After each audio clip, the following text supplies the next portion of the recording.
एक बार की बात है, एक गांव में बल्लू नाम का आदमी रहता था। एक दिन अचानक से उसकी तबीयत खराब हो जाती है। हाय मर गया, अरे कोई है, अरे भाई बचाओ, मेरे सीने में बहुत ही दर्द हो रहा है रे, हाय कोई है, अरे कोई मेरी मदद करो। तभी राघव और ललिया उसके घर के आगे से गुजर रहे होते हैं। तभी उन्हें बल्लू के चीखने की आवाज सुनाई पड़ती है। अरे भाई ललिया, लगता है बल्लू किसी परेशानी में है, चलो हमें उसकी मदद करनी होगी। फिर वो दोनों भागते हुए उसके घर जाते हैं। वहाँ बल्लू अपने बिस्तर पर लेटा हुआ होता है। अरे बल्लू भाई, क्या हुआ, काहे इतना चिल्ला रहे हो भाई? अरे मर गया रे भाई, मेरे सीने में बहुत ही दर्द हो रहा है, मुझे जल्दी से अस्पताल ले चलो, नहीं तो मुझे दिल का दौरा पड़ सकता है भाई। अरे बेवकूफ, इतना शोर मत मचा, तुझे कोई दिल का दौरा नहीं पड़ने वाला।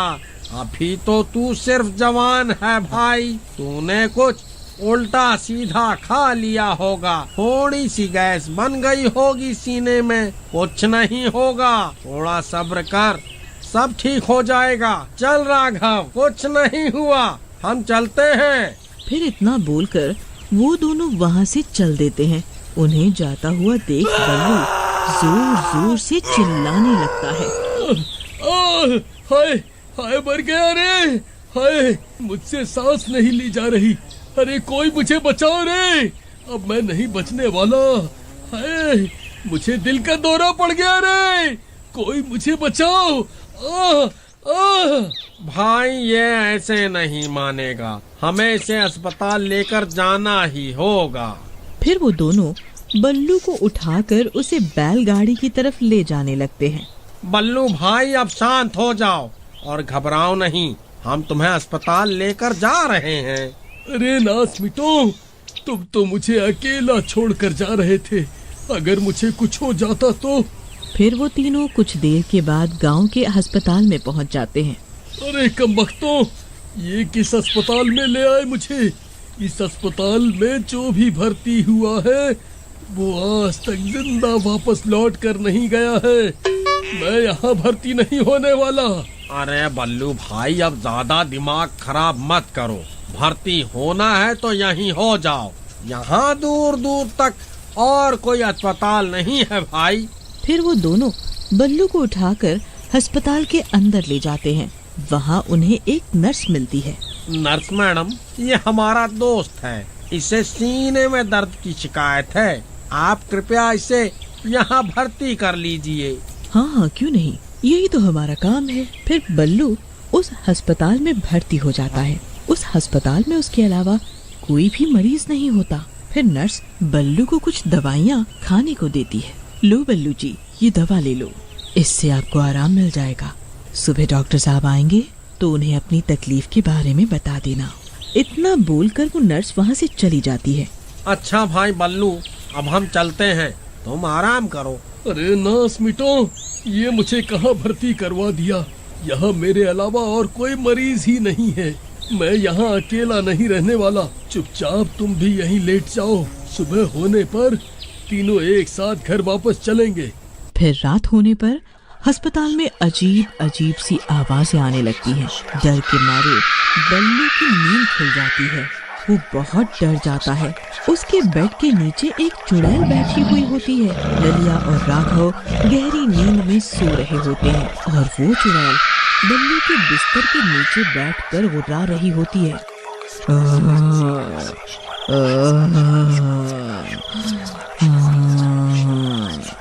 अरे मर गया रे, ये कैसी अजीब अजीब सी आवाजें हैं भाई, मुझे तो पहले से ही इस अस्पताल पर शक था, अब क्या करूं? अरे नास बेटो, उठो, जल्दी उठो, घोड़े बेचकर सो रहे हो क्या? अरे कमबख्तों, जल्दी उठो। फिर बल्लू के चिल्लाने पर ललिया और राघव उठ जाते हैं। अरे बल्लू भाई, अब तो नर्स मैडम ने तुम्हें दवाई भी दे दी, अब क्यों शोर मचा रहे हो भाई? चुपचाप सो क्यों नहीं जाते? अरे भाई, मुझे डरावनी डरावनी आवाजें सुनाई दे रही हैं, मैं क्या करूं? तभी वो चुड़ैल गुर्राने लगती है।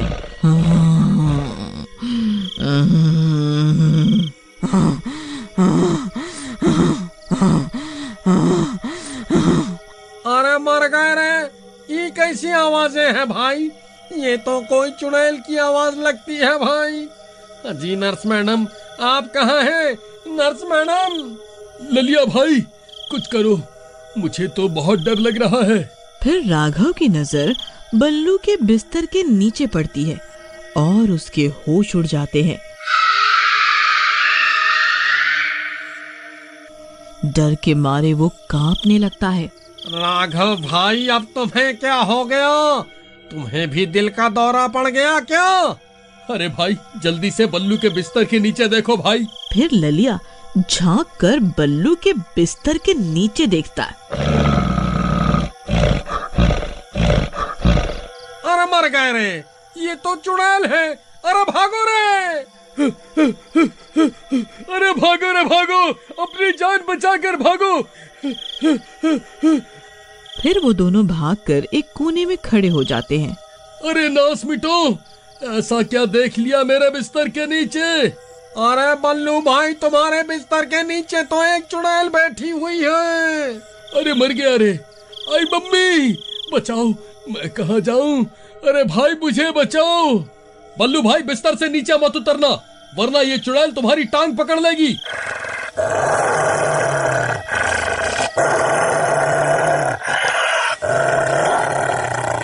हाय रे, ये मैं कहाँ फंस गया रे।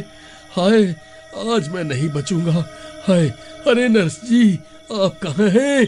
जल्दी आइए नर्स जी, ओ नर्स जी। तभी वो चुड़ैल बिस्तर के नीचे से निकल जाती है। वो नर्स ही चुड़ैल होती है। क्या हुआ बल्लू जी, आपने मुझे बुलाया? अरे मर गए रे बल्लू भाई, ये नर्स मैडम तो चुड़ैल निकली। नर्स जी, कुछ नहीं हुआ। मैंने आपको कब बुलाया? मैं तो ठीक हूँ। भला मेरी इतनी हिम्मत कहाँ जो मैं आपको इतनी रात गए परेशान करूँ। मुझे तो लगा आपने मुझे पुकारा है।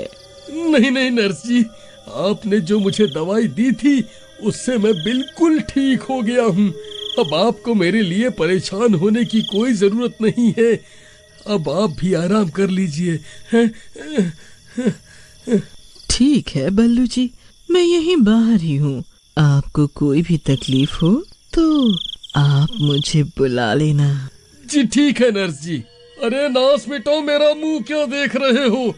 जल्दी पीछे के रास्ते से निकालो। मैंने तो पहले ही कहा था, ये अस्पताल ठीक नहीं है। फिर वो तीनों पीछे के दरवाजे से भागने लगते हैं। अरे भागो रे, अपनी अपनी जान बचाकर भागो। ये तो भूतिया अस्पताल निकला। अरे भागो रे, अपनी अपनी जान बचाकर भागो। अरे भागो रे भागो, अपनी जान बचाकर भागो। फिर वो तीनों उस अस्पताल से अपनी जान बचाकर भाग जाते हैं। तभी उस चुड़ैल को उनकी आवाजें आ जाती है और वो भी उनका पीछा करने लगती है। तभी बाहर दिन निकल आता है और वो चुड़ैल सूरज की रोशनी की वजह से अस्पताल से बाहर नहीं निकल पाती। अरे बच गए रे, बच गए। आज तो बाल बाल बचे भाई। मैं तुम्हें नहीं छोड़ूंगी। एक बार रात तो होने दो, फिर तुम्हें मजा चखाऊंगी। मेरे अस्पताल से कोई भी मरीज आज तक जिंदा नहीं लौटा है। तुम भी नहीं बचोगे। तुम भी नहीं बचोगे। अरे ललिया भाई, ये चुड़ैल हमें नहीं छोड़ेगी भाई। डरो मत भाई, ये सूरज की रोशनी में अस्पताल से बाहर नहीं आ सकती। चलो, हमें अभी यहाँ से निकलना होगा। फिर वो तीनों किसी तरह वापस अपने गांव आ जाते हैं और फिर कभी भी उस अस्पताल की तरफ पलट के नहीं जाते। क्यों भाई बल्लू, कोई तकलीफ हो तो तुम्हें उस अस्पताल में भर्ती करवा दे भाई। अरे कमबख्त, ज्यादा मजाक मत कर।